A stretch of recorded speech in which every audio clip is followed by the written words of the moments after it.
Shivangi Walke is a founder of Thrive with Mentoring, a non-profit initiative for women to empower each other to succeed professionally and personally.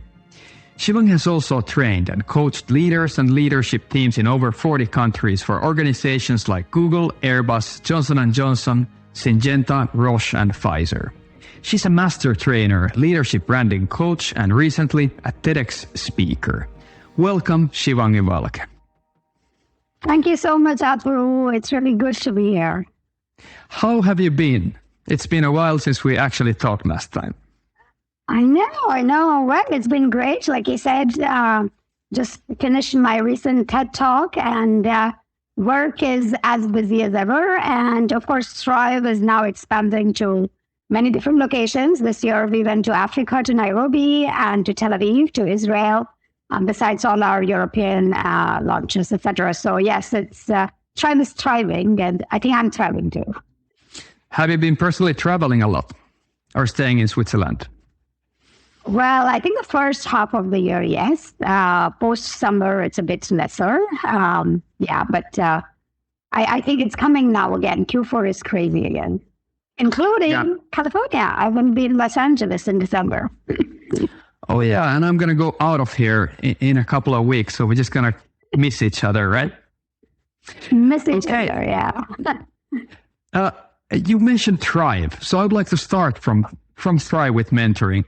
Could you explain to me what exactly is Thrive with Mentoring? In your words. So Thrive is a platform that brings together women with around 15 plus, usually 20, 25 years of work experience as mentors in a 6-month mentoring relationship with mentees who have lesser experience. So typically 5 to 7 years is the minimum experience, but we have seen that mentees now come in, various phases of their life. There might be mentees also with, 15 plus years of experience. So what we did was, and this organization, I founded it in December 2017. So it's almost going to be 5 years now.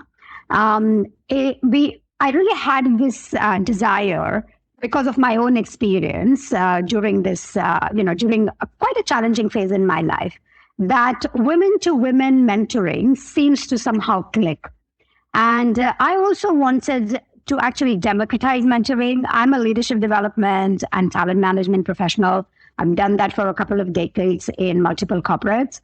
And what I realized was that mentoring inside companies is very exclusive. It is given to a particular set of people. And I also saw a bias in the system against having women as mentors. There were plenty of women as mentees, but not so many as mentors. So those two were my intentions, to really democratize mentoring, bring it to the open, society rather than keeping it inside a corporate. Also, my belief that a mentor, when they are outside of your company, you can really be open and vulnerable to them. So that was the genesis of Thrive. It started as a small initiative in Zurich, in Switzerland. And then I took it to India. I'm of Indian origin, so that was sort of the relationship to take it to Mumbai then. And it worked very well in these two cities and these two countries. And so that sort of opened my eyes, and I'm like, okay, this really works. In the meanwhile, now Thrive is in 10 countries. We have catalyzed more than 1,200 one-on-one mentoring relationships. I work with a team of 150 volunteers. So it's really a thriving community of what I call radically generous women, right? All these volunteers, all the mentors, everybody is sort of giving their time, investing their time in helping mentees develop. At the same time, I think mentors also develop. I always feel that when you give the gift of attention to another person and you ask them all the right questions, in some way, you're also self-mentoring. You're also asking the same questions to yourself. It's a bit difficult to preach to the others what you wouldn't do yourself. So though mentors come in with the whole idea of, I want to give back and I want to really make sure that my mentees are learning, lots and lots of mentors tell me that, oh, wow, it was amazing even for me. Got it. Let's go back a little bit. I'd like to ask you, what exactly is mentoring, let's say, compared to coaching?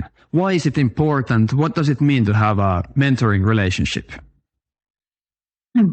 So some of the skills that I use in mentoring and coaching are similar. I think the main difference is that in mentoring, we somehow work with people who have been there, done that, So a typical mentor, in our case, for example, has been in a senior management role, has been in a people management role, and has probably gone on that same challenging path that the mentee has gone on a few years back, right? So they bring the credibility, and hence also they have the opportunity, if they so wanted, to offer advice. Now, of course, we always tell the mentor and the mentee that even though the mentee is the focus of learning, the relationship needs to be as equal as possible, because we try to reduce the power differential, right?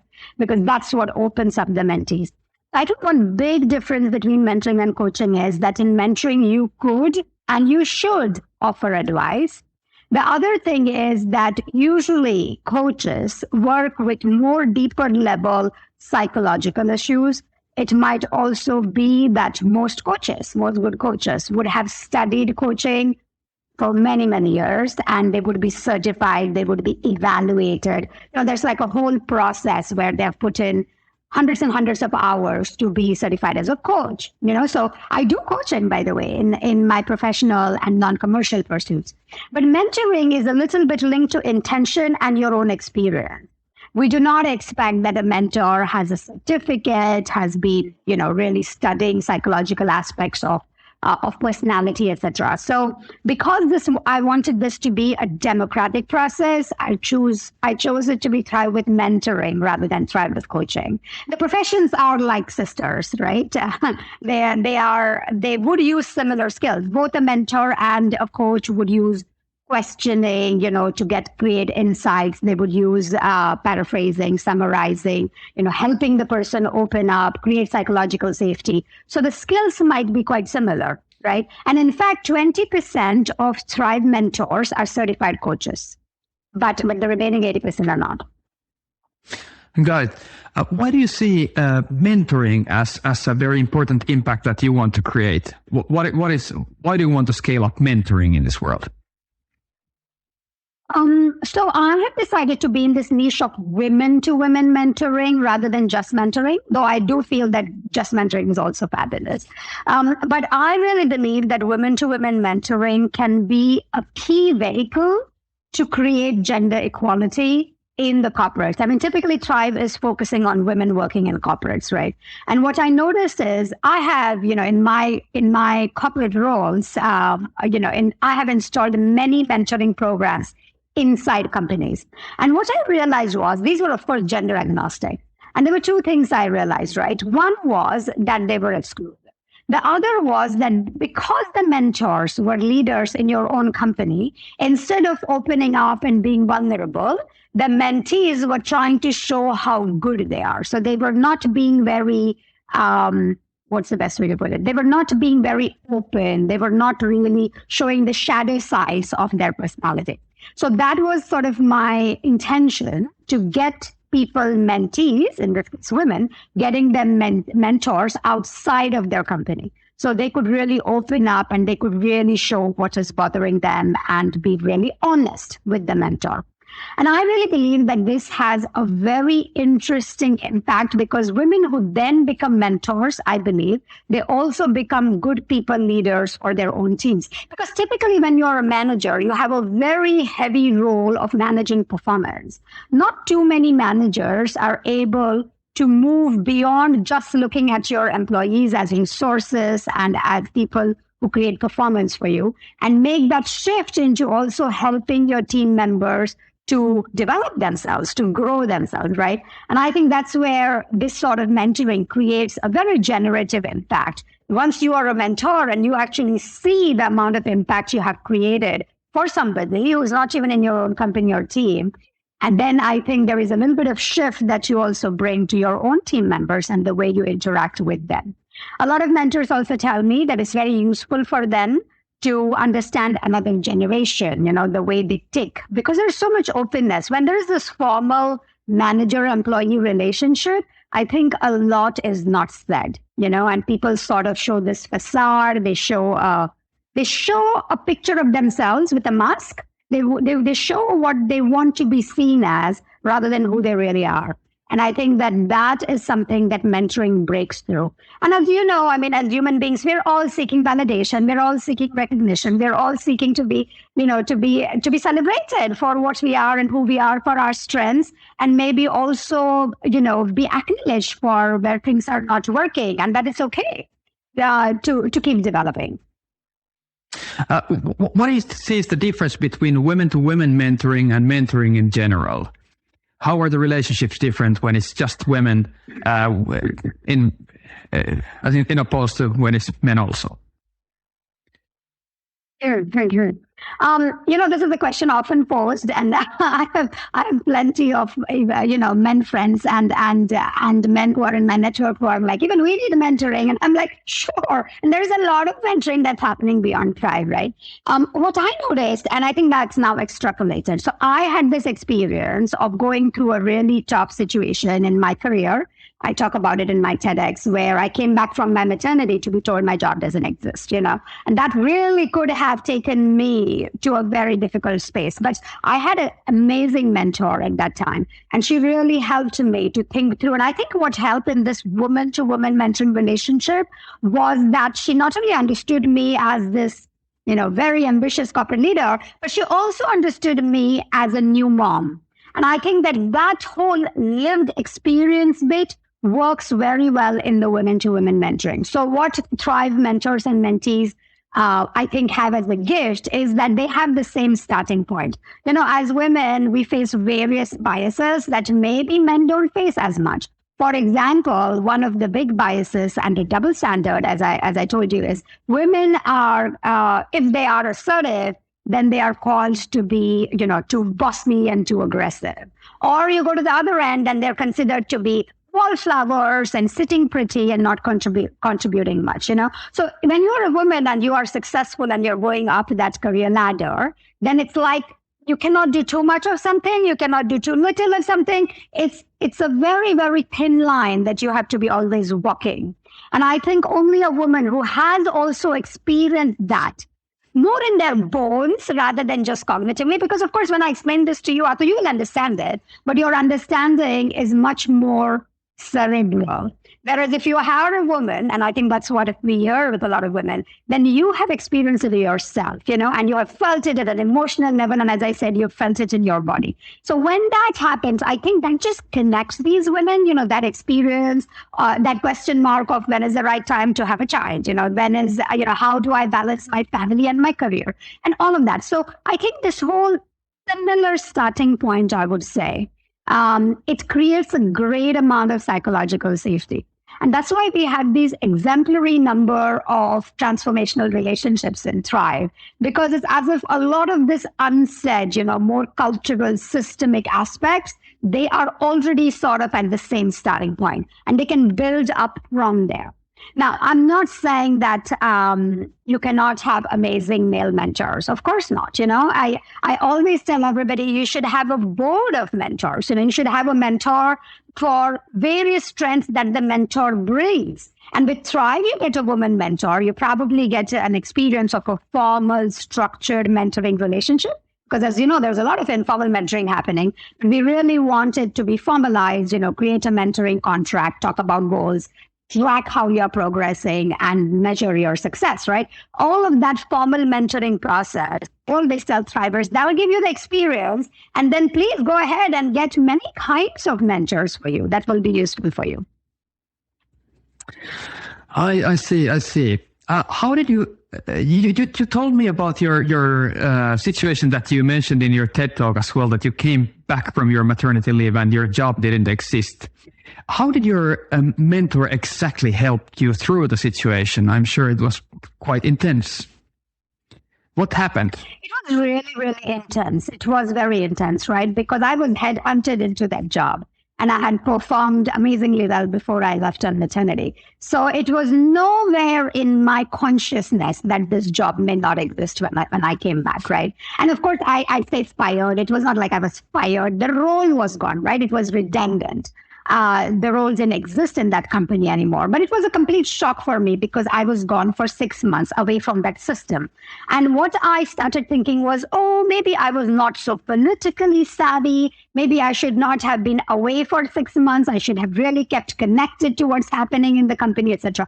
And I think all of those thoughts at that moment were completely unhelpful, because they would actually put me much more in a victim mode. So what my mentor did, I think, which was amazing, was she really helped me to say, let's look ahead rather than behind. Let's look at what do you want to do next? Where are you going next? What are you learning from this? So that, I think that was a real shift, because it is, when you go through a traumatic experience like that, it's very, very possible that you wallow in it, that you actually just feel, oh, what could I have done, etc. And all of this is it's a waste of time, honestly, because, that organization has made a decision for whatever reasons that it has. So you need to move on. Now, there were two things that I did, right? One was that I actually negotiated an excellent exit severance package, which again, you can only do when you are beyond just the emotional impact of everything. And, you can go back to your ability, to have those sort of conversations, right? So I did that. And I'm quite, proud to say that for the year that I did not work, I made a very decent sum, So I think that ability I gained because she helped me to process my emotions. And when I had my negotiation conversations, I could bring my strengths to be able to negotiate. I mean, I teach this stuff, right? But when you're emotionally involved, it becomes really difficult. Because I could process my emotions with her, and as I said, it was important for her to know and have experience how it is to be a new mom, right? I mean, I had a baby who was 6 to 8 months old. So there was also this strange kind of happiness I had, to be honest, because I was like, okay, now I get more time with my baby. I mean, don't get me wrong. To be made redundant is never easy. However, to be made redundant when you have a small baby so that you can actually spend more time with the baby and still get paid, this was not such a bad situation, And she really helped me to shift that thinking. I was like, yeah, really, this is a boon in disguise. And because of that shift, I mean, I just took I had 6 months of garden leave, as they call it, right? Because I came back after 6 months and then I had another 6 months, fully paid, very well paid, actually. I took the first 2-3 months easy. And then after that, I took an interview and landed a new job, So already, although it was 6 months, after 3 months, I knew that I have a new job, So you can imagine the next 3 months were like party time. But I think that all of that was because I was able to manage the impact on my identity. Now, of course, as I say in my TED Talk, I was writing an awful lot. I was, processing this, through meditation and all of these contemplative practices. So I'm not going to say that everything was because of mentoring. I mean, I was doing a lot of inner work. And I was also making these thoughts that I want to step out. I want to change the world. I want to create a nonprofit, etc. It takes a long time. I mean, my first instinct after this job was not existing was to immediately go and take a new job, right? I mean, that was my instinct because I was just so used to having a predictable, salary at the end of the month. So it took me some time. I did take another job after that, but I went into that next job with a complete view that I'm going to step out very soon. I'm going to start my own business. I'm going to start my nonprofit, etc. So it's like everything sort of worked out. And I think my mentor had a very huge role to play in that, in addition to all these other, practices that I did to work on myself. What do you think are the main responsibilities of a mentor in a mentoring relationship? I think one of the main characteristics that the mentor needs to bring to the table is being non-judgmental. And we help that in Thrive by bringing a mentor who's completely outside of your context, right? Because whenever the person knows you, they're going to be biased. So being unbiased and non-judgmental, I think, is like a huge quality that you bring to the table. The other one, I think, is presence. And when I mean presence, it means that you are paying 100% attention, and giving the gift of this attention to your mentee.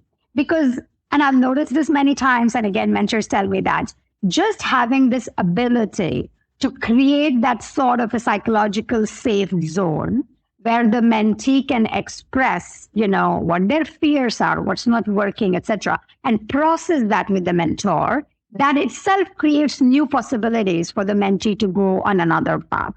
And of course, this can be then supported by asking more insightful questions. There is a lot of the times I think mentees get caught into what shall I do and how shall I do it, and what if I don't succeed, etc. And I think as a mentor, you can take them like one step back and say, what's your intention? Why in the first place are you even doing this? Is this really what you want to do with your time? Is this, is this something that is giving you joy? Is this something that you're going to look back on, feel happy about? Or are you just doing this because people are saying that it's the right thing to do? We just have, and I think especially women, right? The world is so noisy. It's really so full of the shoulds and ifs and buts, and it's just so very noisy. And I think if a mentor is able to create this space of like dimming down that noise a little bit, making things really very safe and quiet for a while, then the mentee can really start thinking, what do I want? What is my inner voice saying? Where am I going? Really not thinking, okay, going on an expensive vacation because all my friends go. And for that, I need to really work hard and make that bonus. And then you do the whole thing and you're like, I'm not happy, So it's really sort of reversing that process almost and saying, okay, really think back and think about what really gives you joy, Maybe it is doing a yoga retreat. Who knows? I mean, it's really very, very different when you are able to think through and you keep asking your question around what's your intention and what gives you joy. If you keep those questions almost like a lighthouse in front of you, and it's very difficult to do that, as I said, because we live in a really noisy world. Got it. I'd like to ask you about your future plans regarding Thrive with Mentoring. What's your vision? You got it in 16 countries, or is it more now? I remember when you started. 10 countries, 16 cities. 10 countries and 16 cities. Yeah. So, so one of the, and I wouldn't say it's a vision, right? But it's a mission that we want to spread it out to as many countries and as many cities as possible. We always encounter various challenges when we go to a different culture, So, for example, next year we'll probably go to America, to US, to New York, and it's going to be a very, very different challenge. Because it's a very, very different market. We were quite big in India and we want to go back to India because after COVID, there was a halt, pause in India and so on, right? But I think it's not necessarily geographical spread that is, that's sort of the way to do things, right? It's more or less like a theme that we have. But my vision is really to create opportunities for women to start living a life which is aligned, to their values and what they value, right? So it's really about creating mechanisms. And I do think that Thrive is a very strong vehicle, to be able, both for mentors and mentees in this case, to start really asking themselves, where am I going? Is this where I want to go? And, how can I actually get a support of, this very thriving community around me to be able to achieve what gives me satisfaction.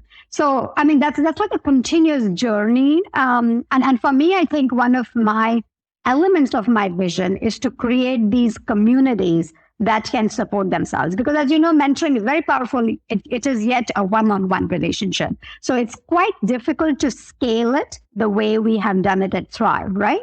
It creates a very strong customized mechanism, but at the same time, it touches lesser people. So I think one of my elements of my vision are how to create more scale and more impact. Could it be via some kind of group mentoring? Could it be, master classes that are offered on very particular topics? What is it that they want to do? And we do some parts of that. I mean, if you go to thrivewithmentoring.com, you will see a list of master classes and webinars that we run. I don't think that they are as impactful to people as one-on-one mentoring. So I'm continuously thinking, how to create the sort of impact that one-on-one mentoring does, but still be able to scale it. And, so far Thrive is a bootstrapped organization. We are not funded. So that's why I said that everybody is working sort of on their own time and not really compensated for it, right? We charge very, very minimal registration fees, which we do employ a couple of people. They are much more doing our social media and websites and, for our technology to make a global platform possible. But those are such symbolic fees, right? So I'm just thinking maybe funding is the way to go to start scaling our impact, especially because we have in each city these roles called as cohort leaders. These are 3 or 4 women in a city. And what we are realizing is that, they need much more engagement. They need much more education.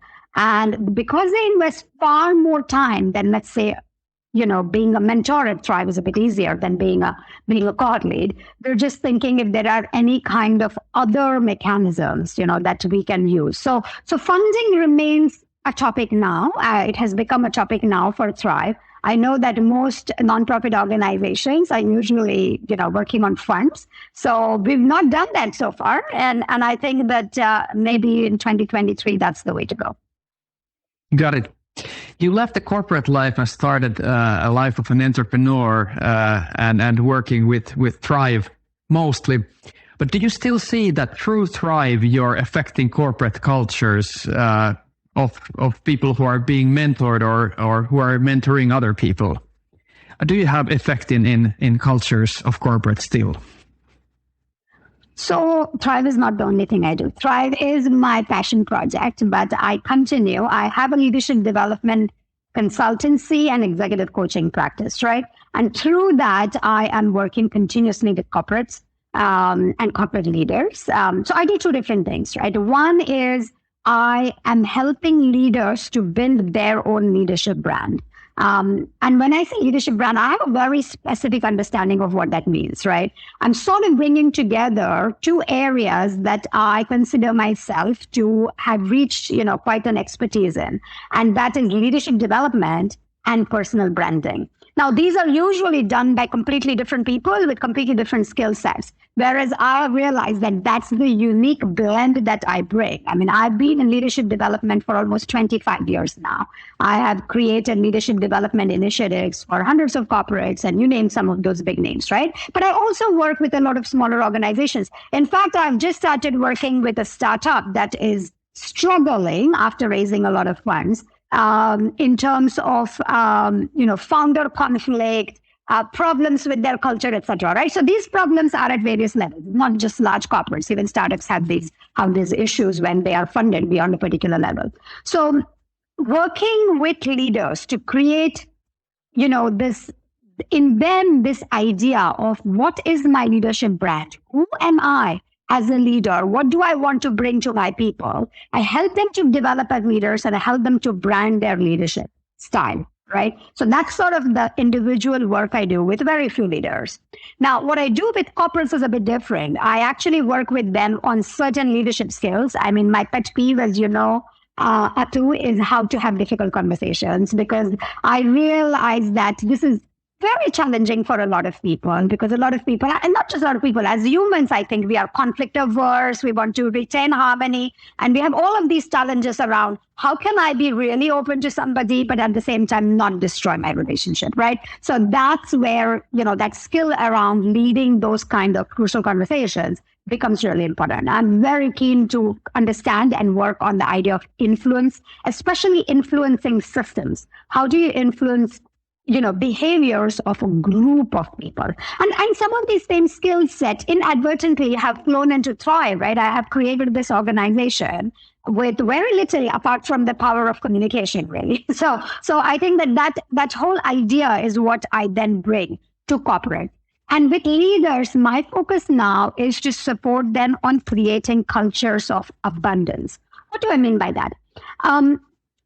We live in this world of scarcity. People are always sort of thinking that there is not enough. So let me fight the other one so that I can get whatever is not enough. And I have almost a diametrically opposite point of view. I think there is really enough for everybody. We just need to find a way in which we can understand this really, again, in our bones and function from that space of how to have generative conversations. So leaders, for example, they're continuously being measured and evaluated, right, on a very, very minute level, quarterly results, etc. I mean, this creates a lot of pressure. And we see what happens when there is so much pressure in the system. There is a lot of conflict.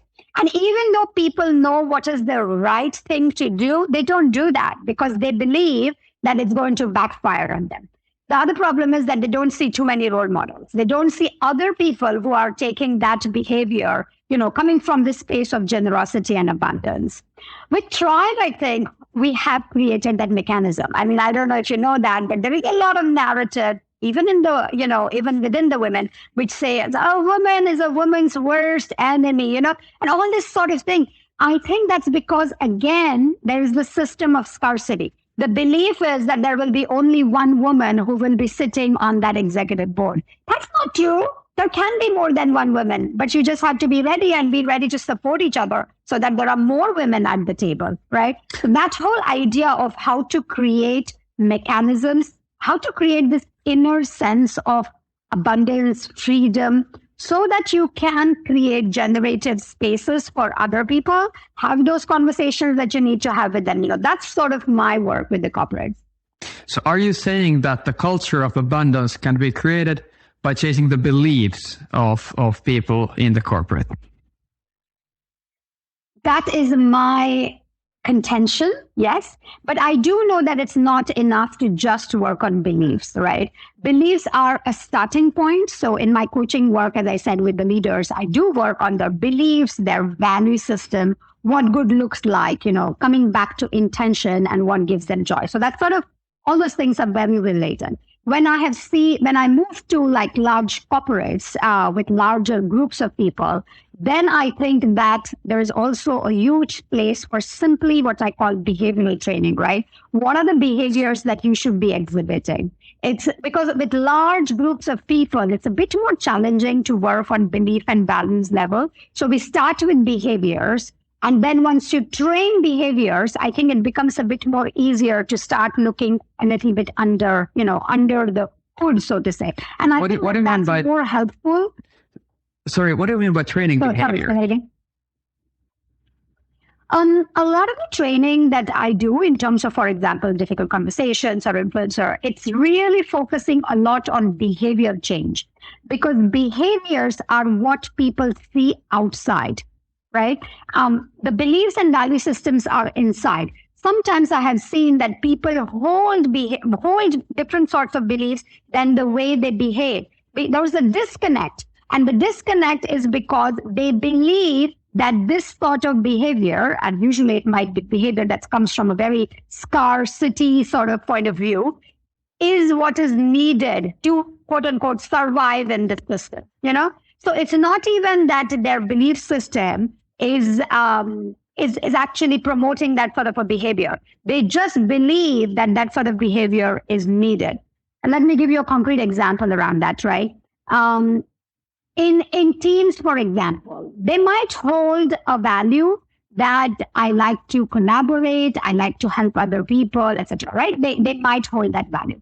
But then they're noticing that within a team, the person who's getting promoted is the person who is actually saying, I'm the boss, the person who is actually taking the credit from other people and presenting it to senior management, showing that this was the work that they did. So it's basically all these negative behaviors. So even though my belief and my value system is collaboration, because I see the other kind of behavior, I think that's what's going to be valued in the system. And I start behaving that way, right? And that's why when we need a systemic change, we need to be very clear on what are the sort of behaviors we want from leaders. They are role models, People are never going to do what you say. They're going to do what you do. What you see that they are doing, that's what they're going to do, right? So with leaders, we need to be super focused on what is it that they are doing, not just what is it that they're saying. For example, there are leaders who are very keen to, control things. So they become micromanagers.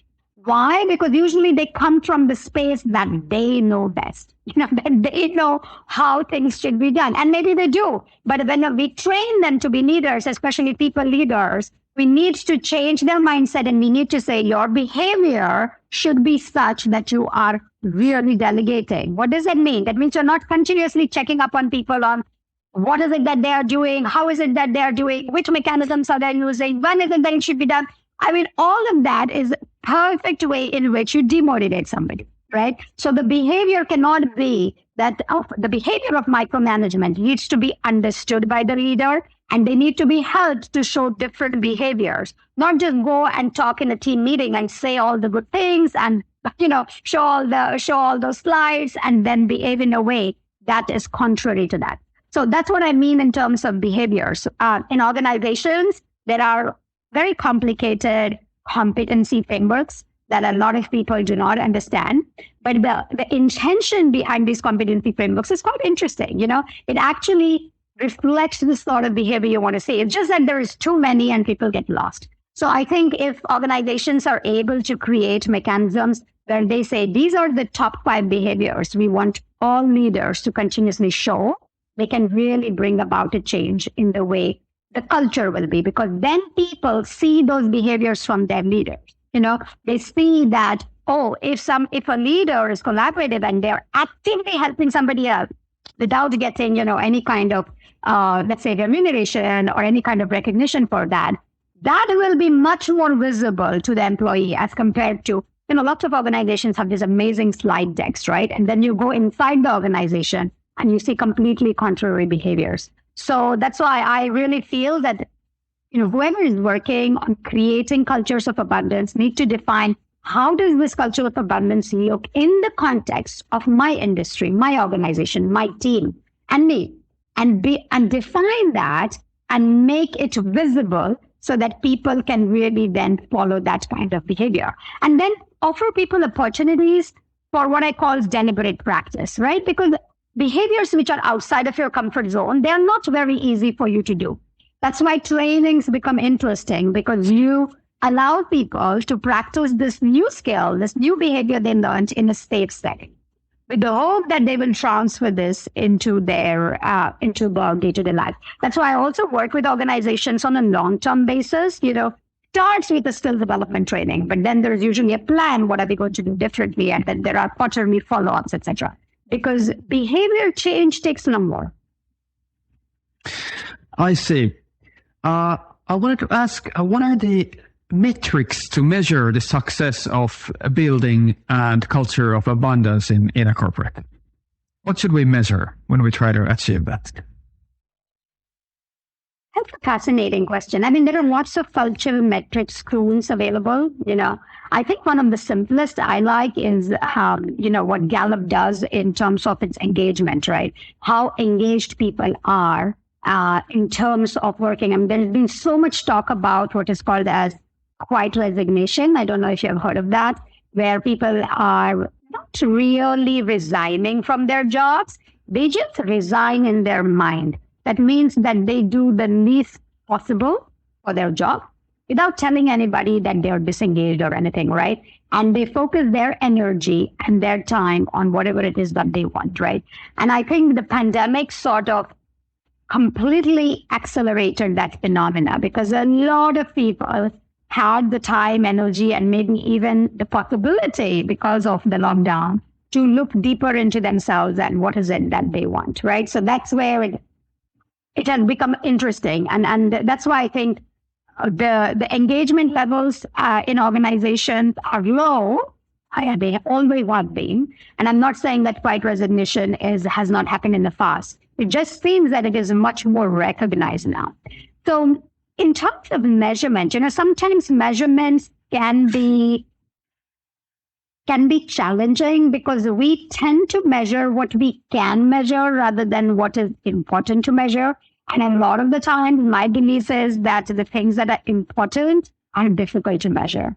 So this whole metrics question is a bit more, nuanced, I would say, and I don't have a ready-made answer for you for that. I think engagement of your employees, the way that they are communicating with each other, the way that they're going above and beyond what they're supposed to do. Some of these simple questions, I don't know if you've heard of this Gallup engagement surveys. They've been doing them for years and years.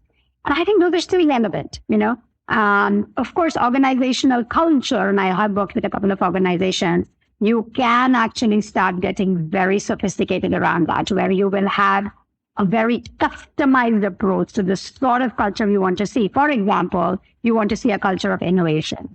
Then you want to see, okay, what are the behaviors you want to see in the people? And then you start measuring them. For example, when you want an innovative culture, you should have a high tolerance for failure. And so many organizations say they want an innovative culture, but they penalize failure, so they start going like in opposite direction. In terms of cultures of abundance, I think that's something that I am thinking also, how does one measure? I mean, does one measure really that? How does one know that the needle is being moved, right? How does one know that we are going in the right direction? Because I think measuring itself or evaluating itself is a way to create lesser abundance, if you know what I mean. It's a little bit, contrary to the culture of abundance, the whole idea of continuously measuring and evaluating.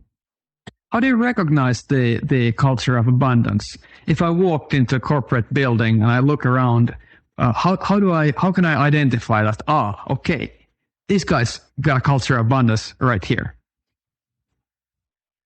Fascinating, right? That's a fascinating question, especially because of so many people working remotely these days. I think sometimes when you walk inside a building today, it's difficult because half the people or half the chairs are empty. And there are, of course, all remote organizations also, right?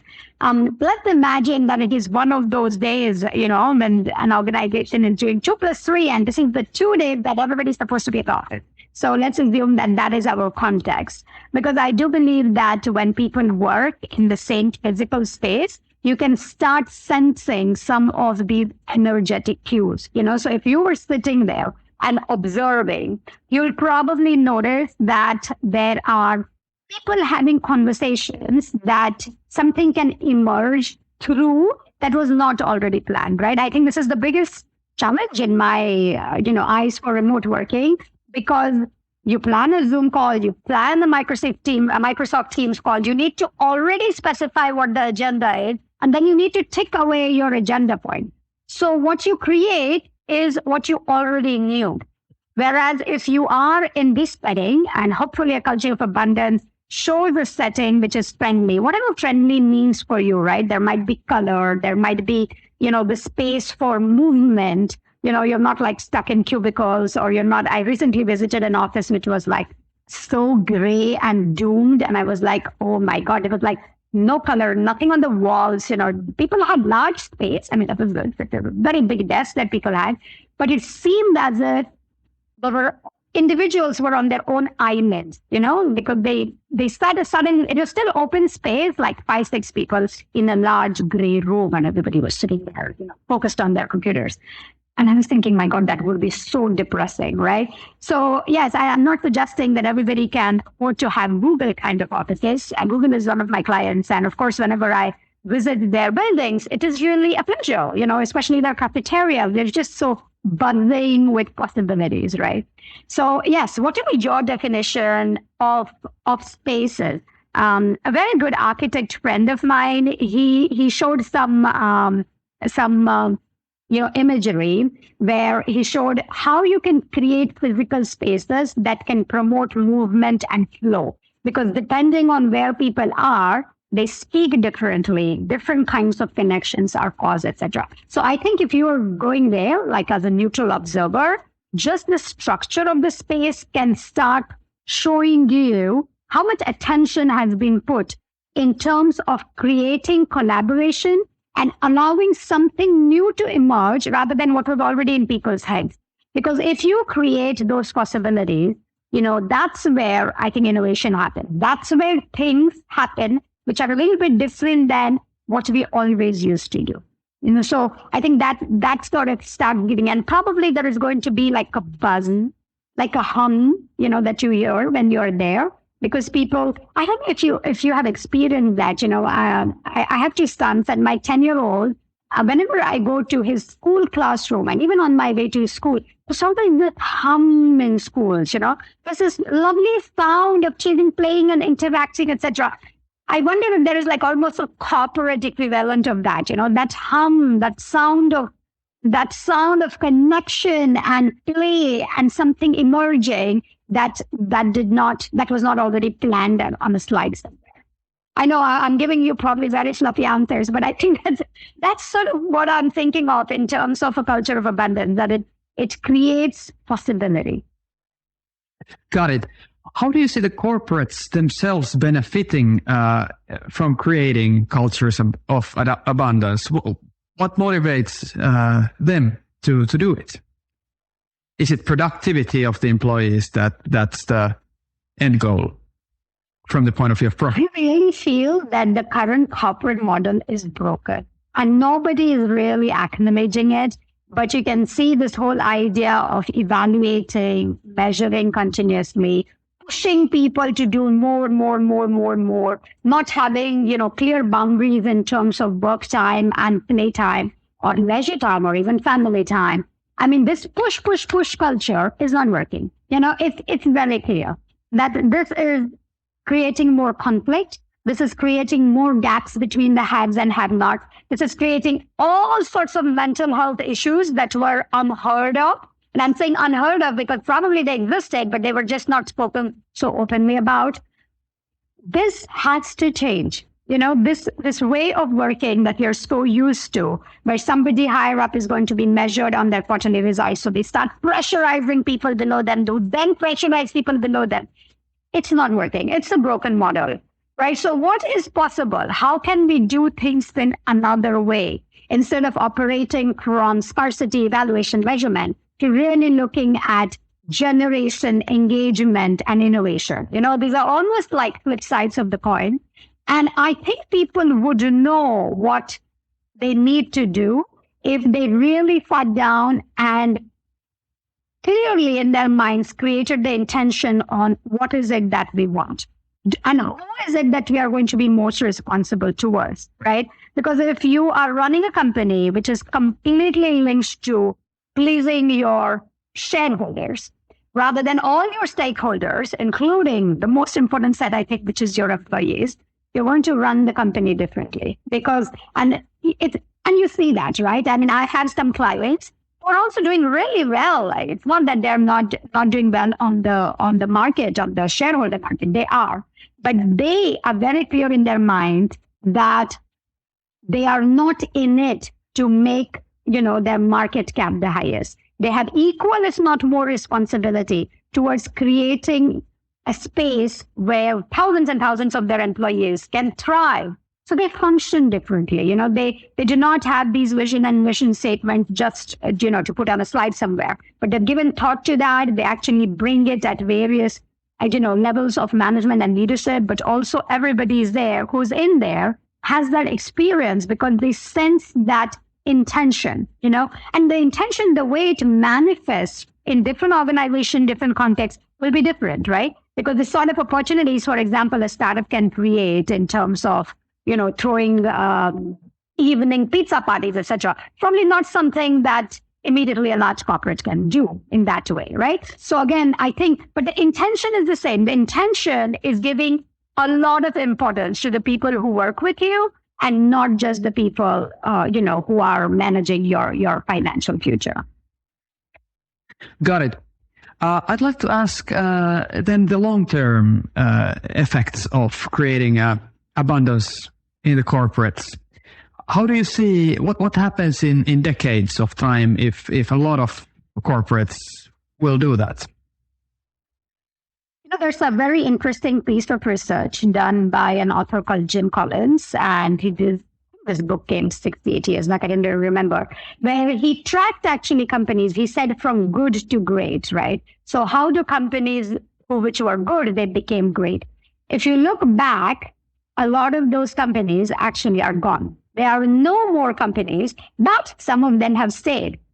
And usually, and I have not really gone into the depth of his new work, but I know that he has come up with some sort of research which is showing that the companies which are sustainable, the companies which are have the staying power, are the companies that are investing in being very intentional about the culture that they want. So you'll see a lot of these companies, who then focus only on I would say the more mechanical, commercial, financial view, they tend to not remain sustainable. So I think that's the whole idea, right? That if you are, and it takes a long time to shift cultures, but if you start this work today to create this culture of abundance, the chances are pretty high that A, you will sustain, so you will remain. B, you will actually be causing less mental health issues in your employees, and your employees will be really engaged. And engaged employees just go above and beyond, right? They do not quietly resign. They actually do more than what they're paid for, essentially. They go up, they go and collaborate. They offer more, even if they're not recognized for that efforts in terms of monetary terms. And all of this going beyond your job description, that is what I think creates success, right? I mean, we talk a lot about the so-called high-performing teams, and we talk a lot about, how engagement is linked to success. And though everybody understands that in theory, I think when it comes to practice, they default back to the way things always were. So I really believe that, and it has to start at the top, right? If the leaders at the top really understand what is working, really study what sort of organizations have this sustaining power. I mean, one of my clients is this organization called Johnson & Johnson, right? A large pharmaceutical company, which has sustained for well over 100 years. And I work very actively with their leaders, and most of them are very engaged in terms of identifying how to be a good people leader. So they're not always thinking about what's the best strategy and the go-to-market and, all of that. They're also thinking about how am I going to be a good people leader. So I think that's sort of the sustenance strategy. If you're able to be a good leader, to show the behaviors that, that are aligned to what you want, the other people, the people in your team to do, the chances are high that in decades, A, you will be there. and second, that you probably are feeling towards the later parts in your life that you're feeling really happy about what you have created, right? I know so many leaders in the later parts of their life who might have had huge financial successes, so-called financial successes in their past, who are miserable. So what is it that you want as a leader? What do you want to leave as your legacy, right? I think that legacy question is really important for leaders. And hence also for organizations. Yes, they can survive for a little time and have huge profits, etc. But we're seeing that, right? We're seeing the disaster in the financial industry. What happens when there is too much greed? What happens when there is lack of consideration for the others and you're trying to get everything for yourself? This sort of stuff is not sustainable. Got it. I'd like to ask you a last question. We're almost out of time, but last question would be, if everything would go well, let's say you manage to get the corporates to create abundant culture and thrive with mentoring, goes global in every country, all this happens. And we are in the year 2092, 70 years in the future from this moment. How does the world look when you look outside the window? Can you describe the world of that time? Oh, wow. As it would be in the present moment. Everything has gone your way. There's Shivangi utopia outside the window. Bless you, Aatu. I don't know. Not really given that much thought to that question. I guess it would be first, and I think that's really important for me, that it would be a gender equal world. And when I say now gender equal world, I do not want to exclude the entire LGBTQ community or even the non-binary people. I'm just saying that it's an equal world for, wherever you are on that spectrum, you have equal opportunities, and it is not led by a particular policy, right? So it's a more gender equal world. What does that mean? That means that the biases in the systems are reduced. Irrespective of who you are and where you came from and whatever your identity is, sexual and otherwise, you still have equal opportunities. You still are, you will be able to do what makes you come alive.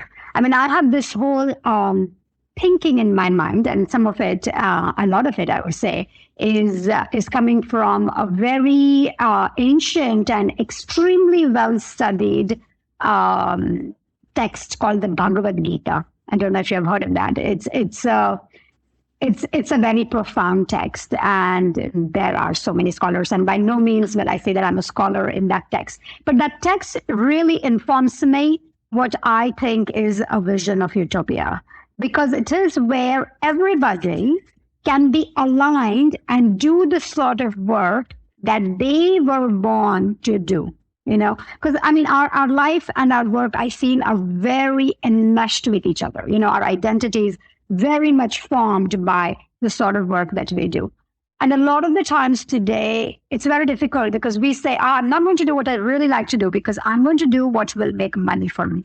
So my definition of utopia is that everybody can do the work that they like to do, because usually then they're pretty good at it. And when they're pretty good at it, they can create change and they can create movement, flow, and innovation, right? So they can really flow in that. So I think I have a much more philosophical outlook on that, that everybody's sort of living their most aligned life, their most joyful and heartful life that they feel makes them, very, very vibrant.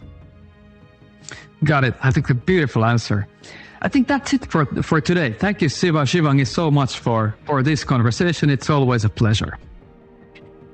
Thank you, Aatu.